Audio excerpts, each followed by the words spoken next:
закона Кыргызской Республики о защите здоровья горожан от потребления табачных изделий от 15 сентября 2021 года сотрудниками администрации совместно с сотрудниками ЦГСН города Бишкек и РОВД города Бишкек организовано комиссионное рейдовое мероприятие по пресечению потребления табачных изделий на территории общественных заведений.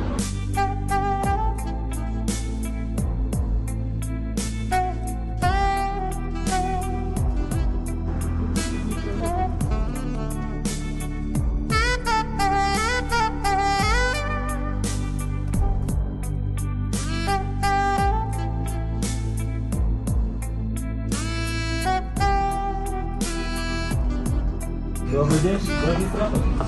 Здравствуйте.